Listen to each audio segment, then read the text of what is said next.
It's Friday, 16th December. Last night, Thursday night, got my water pump changed.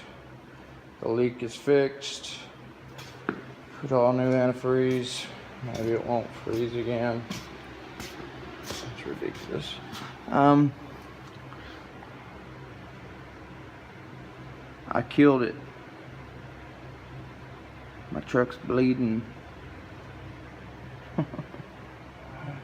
Anyways, my rear end has been leaking. This is the rear main or rear seal, and this is a Ford 9-inch, so I had to take the axles completely out and take that apart and clean about, I don't know, 6 inches of oil buildup on it. At this point, I've just about got everything back together. I've greased my U-joints. I'm just worried about this seal right here. I'm gonna go in there and look on my Ford book to see what this is called. I gotta let this stuff, gasket and gasket sealer, dry for at least 12 hours before I put fluid in it, and 24 before I drive it. But this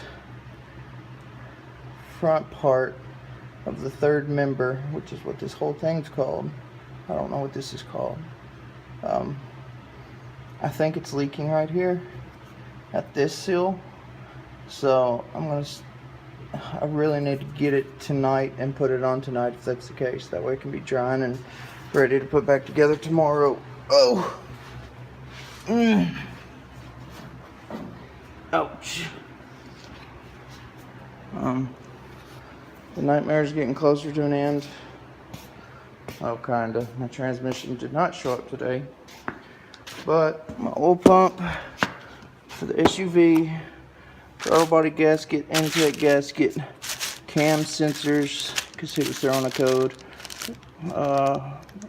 for about 2 years.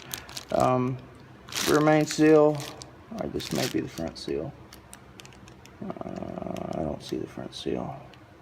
I'm going to say oil pan gasket if I'm correct. Water pump gasket, valve cover gaskets, head gaskets. What else? I really don't want to take this transmission off until I'm ready to put the other one back on. Because what I'm going to do is lift this whole thing up in the air with a hoist.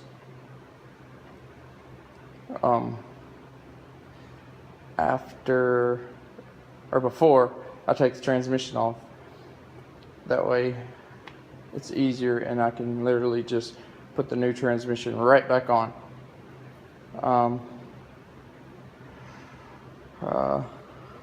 Put some of this stuff, cheap stuff, I'll show you. It's a lot cheaper. It's only $3 a can than Seafoam. And I just basically put on the pistons since I'm changing the main bearings and everything. I wasn't too concerned if it leaks down into the cylinder walls, which that might be good to get all the carbon off the rings. But I'm impressed. This $3 stuff, I mean, obviously you let anything soak, it's going to work better than just a quick through your intake manifold and then gone.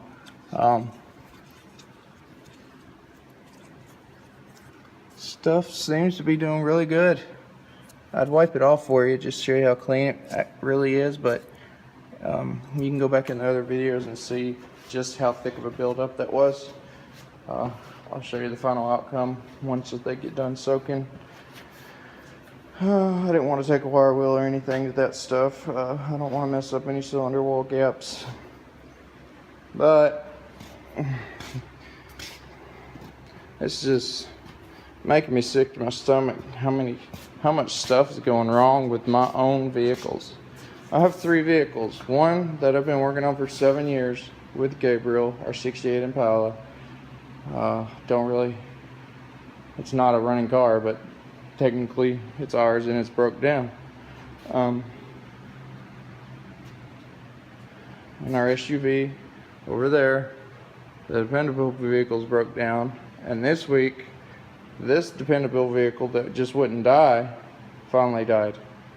The rear seal, or whatever actual seal, has been leaking for a while, and I've just been scared to drive it long distances after I noticed that. I didn't want to burn the rear end up, but now that that vehicle's down, there's a good chance I'm going to have to drive this long distance one day, or she is. So my other job that I was going to do today, plans changed, so I just went ahead and decided that I was going to fix this, be done with it, and have one less thing to worry about. Every day, if I can get rid of one thing that I'm worrying about, and probably, if I get rid of one thing I'm worrying about, one a day, I'll probably be done in about 2 years. Oh me, I hate my shop this messy. There wasn't nothing I could do about it. Look at how safe those jack stands are. My big ones are on her SUV, so I needed this high, and I was like, well, if it falls, maybe those jack stands will save my life. Oh me, I'm done for the night. I'm tired, mentally and physically.